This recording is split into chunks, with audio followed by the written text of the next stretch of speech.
بسم اللہ الرحمن الرحیم۔ نور اسلام مدینہ ٹی وی کے ناظرین و سامعین، السلام علیکم ورحمۃ اللہ وبرکاتہ۔ ناظرین، بندہ نچیز علامہ محمد کلیم اللہ حیدری آپ کی خدمت میں حاضر ہے۔ ناظرین، آپ کو پتہ ہے کہ دوسرا سالانہ عرس مبارک قبلہ امیر المجاہدین بابا جی خادم حسین رضوی صاحب رحمۃ اللہ تعالی علیہ، آپ کا دوسرا سالانہ عرس مبارک جو ہے وہ 19، 20 اور 21 نومبر کو آ رہا ہے، یعنی بروز ہفتہ، اتوار اور پیر، یہ 3 دن آپ کا عرس مبارک۔ آپ کا مزار پر انوار جو ہے وہ گرینڈ بیٹری سٹاپ، یتیم خانہ چوک، ملتان روڈ، لاہور میں آپ کا مزار مبارک ہے۔ سالانہ عرس مبارک آپ کا بڑا عظیم الشان طریقے کے ساتھ منایا جاتا ہے۔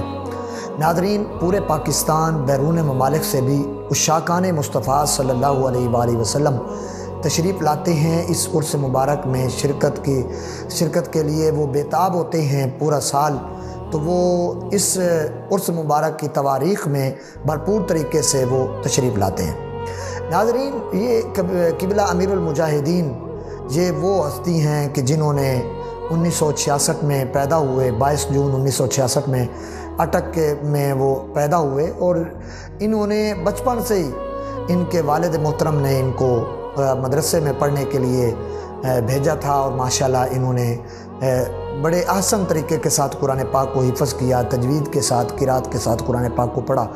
پھر درس نظامی کرنے کے لیے لاہور جامعہ نظامیہ اندرون لوہاری گیٹ میں تشریف لے آئے، اور یہاں پر مکمل آپ نے درس نظامی جو ہے جامعہ نظامیہ لاہور سے کیا ہے۔ اس کے بعد آپ نے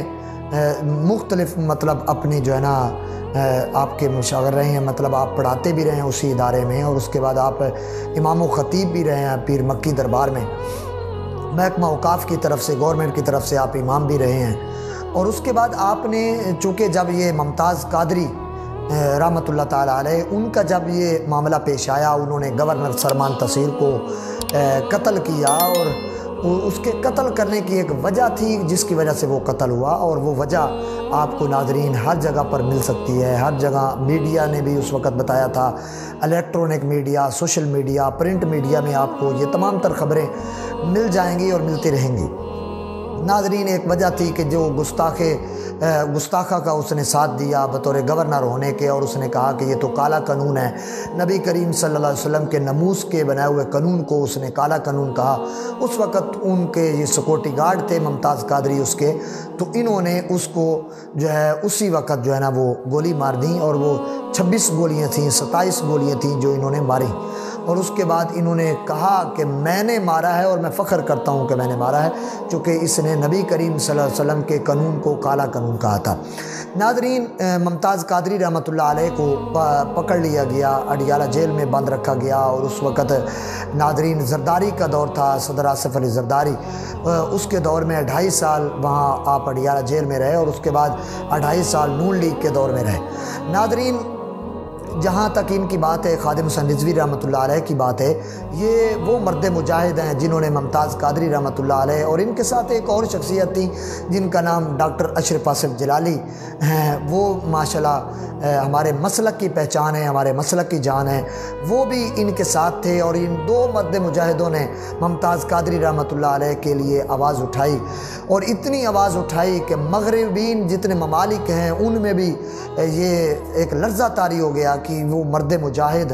ان کو دیکھنے کے لیے مغرب ممالک نے جتنا سوشل میڈیا پر ان مرد مجاہدوں کو دیکھا ہے، مغرب انگریزوں نے، وہ غیر مسلموں نے جو دیکھا ہے کہ یہ کون لوگ ہیں جو اپنے مسلک کے لیے اپنی جانیں بھی قربان کر رہے ہیں۔ تو ناظرین، بابا جی خادم حسین رضوی رحمۃ اللہ علیہ نے 2017 نومبر میں 2017 میں آپ نے فیض آباد میں ایک دھرنا دیا،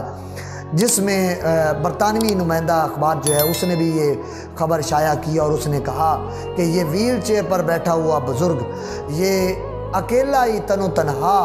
اتنے بڑے جو حکومتیں ہیں ان کو جو للکار رہا ہے، یقیناً یہ سچا عاشق رسول ہے۔ تو اس وقت کے برطانوی اخبار نے بھی یہ جو ہے نا کالم شائع کیا تھا۔ اس کے بعد آپ نے 2020 میں بھی فیض آباد میں دھرنا دیا، وہ بھی نومبر کے مہینے میں دیا آپ نے، مذہب کی توہین کی وجہ سے۔ یقیناً ناظرین، جہاں تک اسلام کے لیے ان کے کھڑے ہونے کی بات ہے، سینہ تاننے کی بات ہے، اسلام کی سربلندی کی ان کے لیے بات ہے، حضور صلی اللہ علیہ وسلم کی ناموس کے لیے قربان ہونے کی بات ہے نا، تو وہ خادم حسین رضوی رحمۃ اللہ علیہ اس صدی کے وہ مجاہد ہیں جو نہ ڈر تھے اور للکارنے والے تھے لوگوں کو۔ ناظرین، کراچی میں ایک انٹرویو میں انہوں نے کہا تھا کہ اگر میرے پاس ایٹم بم ہوتا تو میں ہالینڈ، جنہوں نے میرے آقا علیہ السلام کے کارٹون بنائے ہیں، خاکے بنائے ہیں میرے آقا علیہ السلام کے، توبہ نعوذ باللہ، میں ان کے اوپر وہ ایٹم بم گرا دیتا، ان میں سے کوئی بھی نہ بچتا اگر میرے پاس ایٹم بم ہوتا۔ اور اس وقت انہوں نے حکومت وقت سے کہا تھا کہ تم اگر ایکشن نہیں لینا چاہتے تو پھر ہمیں بتاؤ، ہم جو ہیں وہاں پہنچتے ہیں اور پھر وہاں ان کے خلاف جہاد کرتے ہیں۔ حکومت وقت سے ان کے خاصے اختلافات رہے ہیں، کیونکہ یہ جو حکومت تھی یہ مذہب کے بارے میں انتہائی درجے کی سستی کا مظاہرہ کرتی تھی، اور ابھی تک کر رہی ہے۔ ابھی بھی کوئی معاملات آتے ہیں، ایشوز کھڑے ہوتے ہیں اسلام پر، تو یہ جو ہے نا آگے نہیں آتے، ان کا آگے آنا تو بڑا ہی مشکل ہو جاتا ہے، یہ بات تک نہیں کرتے۔ ناظرین، یہ میڈیا پر آنے سے بھی کتراتے ہیں اور یہ کہتے ہیں کہ ہم کہاں سے آواز اٹھائیں۔ ناظرین، جہاں تک ان مرد مجاہدوں کی بات تھی، انہوں نے بھرپور طریقے سے آواز اٹھائی، حتیٰ کہ شیل کھائے، گولیاں کھائیں، آنسو گیسوں کا سامنا کیا، لیکن پھر بھی ناموس رسالت کے لیے اپنا تن من دھن قربان کرتے رہے۔ ان کے دو بیٹے ہیں، ایک حافظ سعد حسین رضوی صاحب ہیں اور دوسرے انس رضوی صاحب ہیں، وہ بھی ماشاءاللہ ان کی طرح مرد مجاہد ہیں، وہ بھی چونکہ خون ہیں خادم حسین رضوی صاحب کا، اور اپنی بے شمار تقاریر میں وہ فرماتے تھے کہ میرے بیٹے مجھ سے بھی زیادہ دلیر ہیں اور بہادر ہیں۔ تو یقیناً ان کے جانے کے بعد ناظرین جو جتنی چیلنج سے اسلام کے سامنے آئے ہیں، ان کا مقابلہ جو ڈٹ کر کیا ہے وہ خادم حافظ سعد حسین رضوی صاحب نے، وہ کسی سے ڈھکی چھپی بات نہیں ہے، تمام کو پتہ ہے، نہ ڈر طریقے سے اور للکارا ہے انہوں نے عالم کفر کو، اور حتیٰ کہ انڈیا میں ان کی خبریں چلیں اور انہوں نے کہا کہ ان کا بیٹا خادم حسین رضوی صاحب کا تو ان سے بھی زیادہ بہادر ہے، یہ انڈیا کی خبریں شائع ہوتی رہی ہیں۔ تو ناظرین، یہ تمام تر جتنی دلیریاں مل رہی ہیں، یہ جتنی تقویت ہے، یہ حضور صلی اللہ علیہ وسلم کے عشق کے بغیر نہیں ہو سکتی۔ ناظرین، آپ کے بیٹے کو عدالتوں نے اٹھایا، کچہریوں میں پیش کیا گیا، کٹہروں میں کھڑا کیا گیا، نظر بندی کا سامنا رہا، لیکن آپ کے بیٹے بھی ڈگ مگائے نہیں، وہ بھی اسلام کی خاطر، اسلام کی سربلندی کے لیے، حضور کی عزت کے لیے ڈٹ کر انہوں نے مقابلہ کیا۔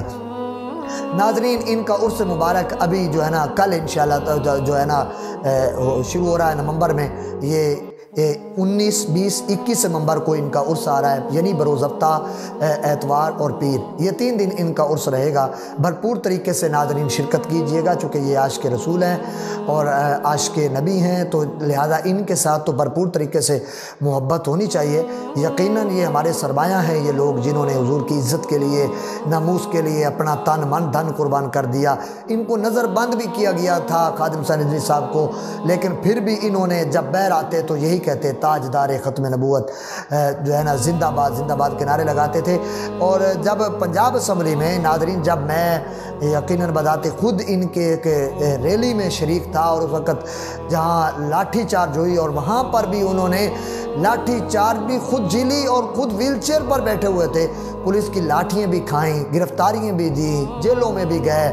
سارا کچھ ہوا، مشکلات کٹھن دور آپ نے برداشت کیے، لیکن آپ کے قدم ذرا بھر بھی ڈگمگائے نہیں، آپ نے ناموس رسالت پر پہرا دیا ہے۔ تو یقیناً آپ تمام احباب سے میری گزارش ہے کہ آپ اس عرس مبارک پر لازمی شریک ہوئیے گا، اور اپنے تمام بچوں کو اور اپنے بھائیوں کو، اپنے دوستوں کو اس عرس مبارک کی دعوت دیجیے، چونکہ یہ عرس مبارک وہ اس مرد مجاہد کا ہے جس کی عشق کی مہر حضور اکرم صلی اللہ علیہ وسلم نے خود لگائی ہے، اور نبی کریم صلی اللہ علیہ وسلم کی بارگاہ میں یہ مسلم شدہ شخص تھے، مانے ہوئے شخص تھے حضور صلی اللہ علیہ وسلم کی بارگاہ میں، یہ یقیناً ان کو ایک قرب حاصل تھا حضور کا۔ تو دعا ہے اللہ تبارک و تعالیٰ کی بارگاہ میں، اللہ تبارک و تعالیٰ ہم تمام کو اسی طرح دین اسلام پر پہرا دینے کی اللہ توفیق عطا فرمائے۔ اللہ پاک ہمیں دین اسلام پر چلنے کی، اور جب مشکل وقت آ جائے اسی طرح سینہ تان کر اللہ ہمیں کھڑے رہنے کی اللہ توفیق عطا فرمائے۔ آخر میں درخواست یہی کرتا جا رہا ہوں ناظرین، کسی بھائی کو اگر کوئی مسئلہ، کوئی سوال کرنا ہو تو ہمارے کمنٹس باکس میں سوال کیجیے گا، انشاءاللہ بندہ نچیز اس کا ضرور جواب دے گا۔ آمین، وآخر دعوانا الحمدللہ رب العالمین۔